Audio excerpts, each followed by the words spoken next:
These square-shaped waves look strangely beautiful, but they're actually incredibly dangerous. Please don't forget to subscribe to our channel and don't forget to ring the bell for more. Sometimes the real world is even stranger and more unearthly than the things we can imagine. That's certainly the case with these bizarre wave formations pictured off the coast of France in 2014. At first glance, you might think these images have been photoshopped, but in fact they're examples of one of the weirdest natural phenomena on the planet. The grid shape you can see in the pictures is certainly not the result of some sort of artsy photo trickery. It's actually something perfectly natural that can be explained with physics and math. Of course, that does not stop the photographic evidence from looking incredibly strange, and despite their weird beauty, these wave patterns indicate great danger. Swells in a body of water are created by the wind, but not in the way you think. A swell is essentially a series of waves which are running in the same direction. But here's the key thing: swells are not created or altered by any localized wind. Indeed, the accumulated waves have their inception much farther afield. Rather than being generated locally, swells are created by weather systems some distance away. The wind catches a large stretch of water, blowing it up into waves. These waves then travel away from the source that whipped them up, reaching great distances through the world's seas and oceans. And it's due to traveling across such large areas that they take on a uniform appearance. Because swells have traveled so far, a lot of their original energy has disappeared. As a consequence, a lot of the randomness that might be seen in other types of waves has also been lost. It also means that the swells have a much smaller area of actual wavelengths than the waves that are created by wind from the local area. However, because swell waves tend to be mixed in with other types of similar-sized waves, it's sometimes difficult for observers to tell them apart. That doesn't mean that it's impossible for sea watchers to discern the different kinds, however.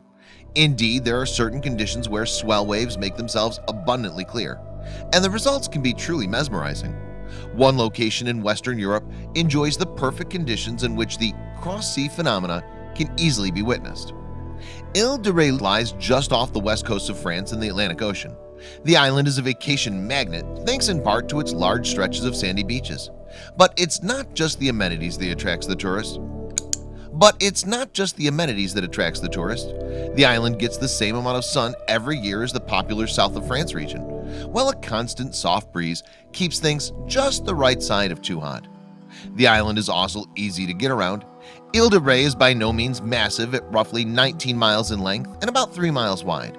The islet's highest spot stands at just 72 feet above sea level.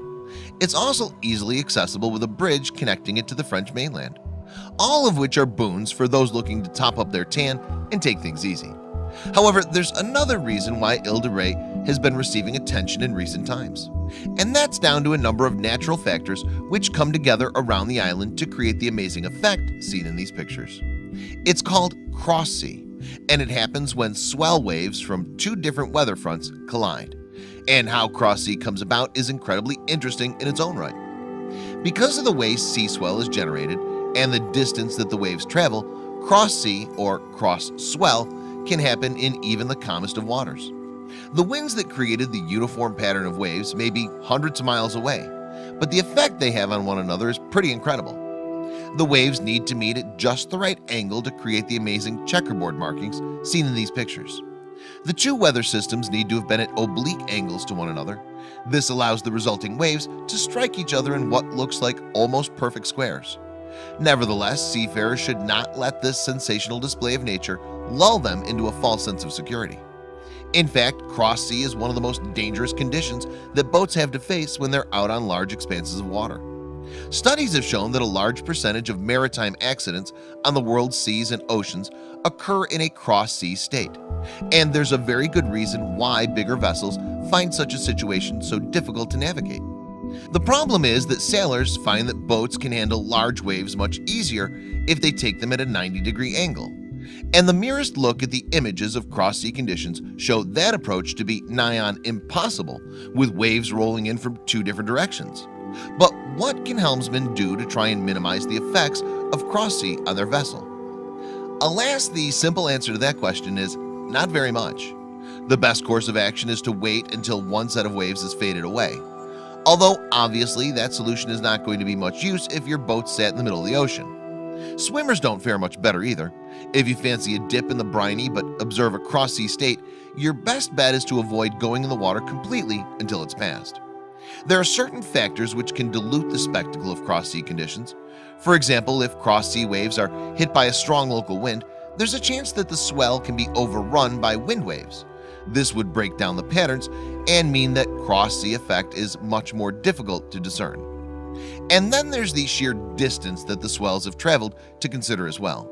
Because of the way they're created, as we've seen, the waves gradually dissipate as they move over the miles of sea or ocean. This can mean that by the time the cross-sea effect appears near land, the waves are so flattened that they're almost impossible to see.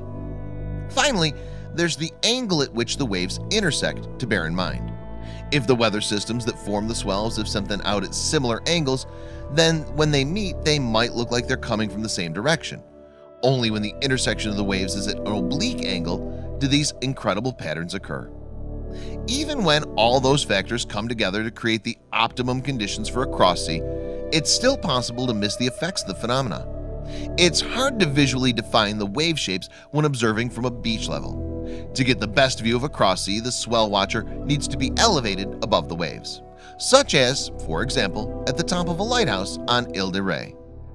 While conducive conditions do not occur all the time, cross-sea is nevertheless a spectacular show from the world's seas and oceans, and one which a maritime lover should consider themselves lucky to witness.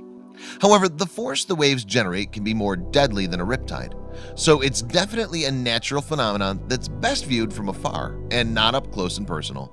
But if you happen to be on Ile de Ré or a similar location where the conditions are ideally aligned, you could witness a display that almost looks out of this world. Nature always seems to find a way of showing off, and a cross-sea is definitely one of the highlights. But bear in mind, it's unlikely you'll be thinking that if one happens while you're out at sea.